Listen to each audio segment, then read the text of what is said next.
بسم اللہ الرحمن الرحیم۔ اللہم صلی علی سیدنا و مولانا محمد مبارک وسلم وصلی علیہ۔ السلام علیکم ورحمۃ اللہ وبرکاتہ و مغفراتہ۔ پیارے بھائیو، اس ویڈیو کو آپ نے مکمل دیکھنا ہے، چینل کو سبسکرائب بھی کرنا ہے، لائک بھی کرنا ہے، صدقہ جاریہ سمجھ کر اس کو دوسروں تک شیئر ضرور کرنا ہے۔ پیارے بھائیو، میں آپ کے سامنے آج چاند کو دیکھ کر کون سی دعا مانگنی چاہیے، میرے آقا مدینے والے مصطفیٰ صلی اللہ تعالی علیہ وآلہ وسلم کون سی دعا مانگتے تھے، میں آپ کی بارگاہ میں رکھتا ہوں۔ اگر آپ بھی اس کو پڑھیں گے تو آپ کو بہت سارا اجر ہوگا، کیونکہ حضور علیہ السلام کی یہ بہت ہی پیاری سنت ہے۔ میرے آقا مدینے والے مصطفیٰ علیہ السلام کی ایک سنت کو زندہ کرنا ایسے ہی ہے جیسے 100 شہیدوں کا ثواب ہوتا ہے۔ تو پیارے بھائیو، عاشق ہوتا ہی وہی ہے کہ جو میرے آقا مدینے والے مصطفیٰ صلی اللہ تعالی علیہ وآلہ وسلم کی سنت پر عمل کرتا ہے۔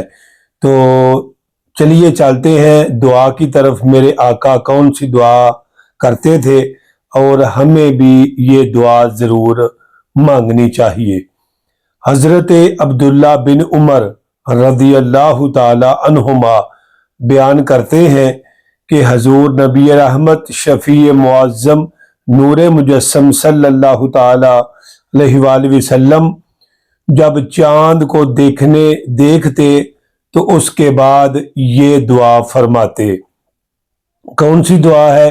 اللہم اہلہ علینا بالامن والایمان والسلامت والسلام والتوفیق لما تحب وترضى ربنا وربک اللہ۔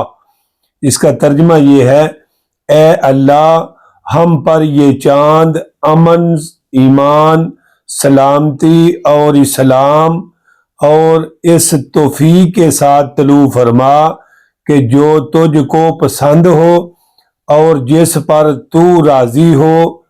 اے چاند، ہمارا رب اور تیرا رب اللہ ہے۔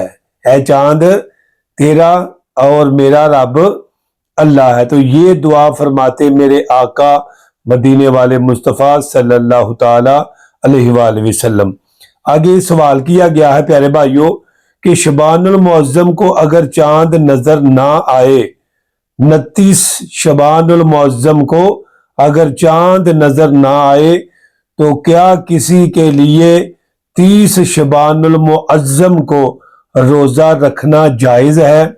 جواب پیارے بھائیوں، اگر کوئی شخص کسی خاص دن کے روزے کا عادی ہو اور اس تاریخ یعنی 30 شعبان المعظم کو وہ دن آ جائے، مثلا ایک شخص ہر پیر کو روزہ رکھتا ہے، ہر سوموار کو روزہ رکھتا ہے، یعنی پیر شریف کو روزہ رکھتا ہے، اور 30 شعبان المعظم کو پیر ہو تو وہ اپنے اسی نفلی روزے کی نیت کر سکتا ہے۔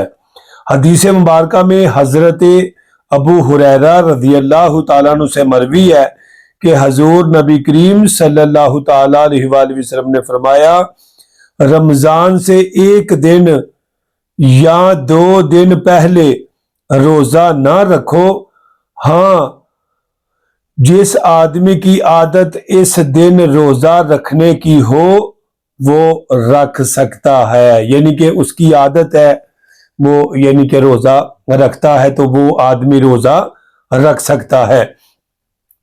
تو پیارے بھائیوں، یہ تھا سوال کا جواب۔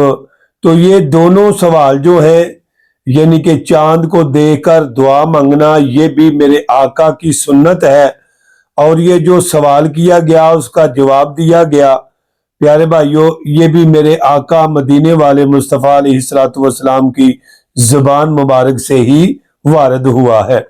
تو پیارے بھائیوں، یہ رمضان المبارک کی اصل تیاری کیا ہے کہ ہمارے دنیا کے جو جتنے بھی معمولات ہیں ہم ان کو کلوز کر کے 5 وقت کی نماز بھی ادا کریں، ساتھ روزہ بھی رکھیں، دنیاوی کام بھی آپ کریں، ٹھیک ہے جی، اور اس کے ساتھ ساتھ آپ نماز تراویح بھی ادا کریں اور نماز تہجد کا بھی اہتمام کریں، کیونکہ جو بندہ نماز تہجد کو 1 مہینہ ماہ رمضان المبارک میں ادا کرتا ہے تو میرا خیال ہے کہ اس کی عادت بن جاتی ہے کہ پھر دوبارہ بھی اس کو یعنی کہ تہجد پڑھنا، یعنی کہ اللہ تعالیٰ اس کو توفیق دیتا ہے اور وہ نماز تہجد کو بھی ادا کرتا ہے۔ اس کی تیاری کو یہ نہیں ہے کہ ہم نے کپڑے پانے ہیں، ہم نے غسل کرنا ہے، یہ تو معمولات ساتھ چلتے ہی ہیں، یہ تو ہم نے کرنے ہی کرنے ہیں، ٹھیک ہے پیارے بھائیوں۔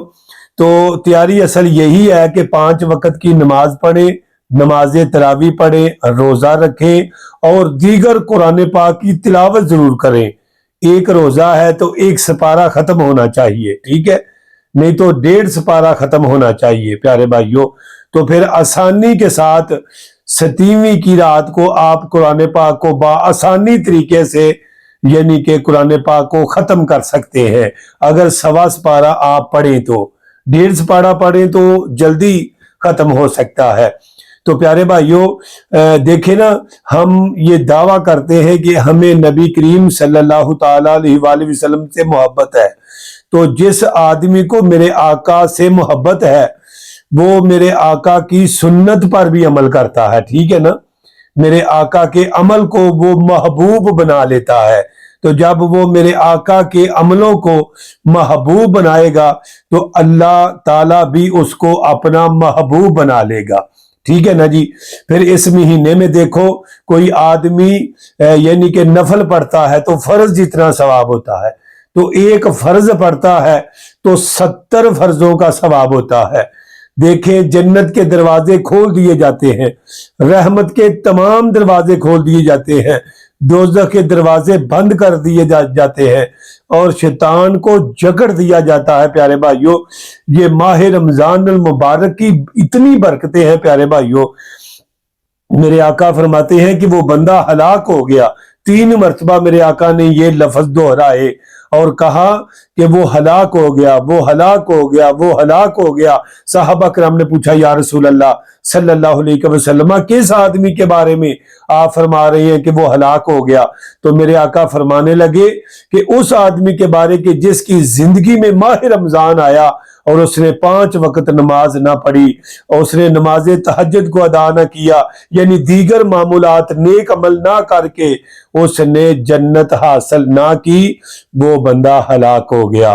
تو پیارے بھائیوں یہ تھی وہ دعا اور یہ تھی سوال کا جواب اور یہ تھی ماہ رمضان المبارک کی رحمتیں، برکتیں، فضیلتیں۔ اللہ پاک مجھے اور آپ کو عمل کی توفیق عطا فرمائے۔ مجھے دے اجازت، رکھیے گا اپنی دعاؤں میں یاد۔ اللہ تعالیٰ میرا اور آپ کا حامی و ناصر ہو۔ السلام علیکم ورحمۃ اللہ وبرکاتہ۔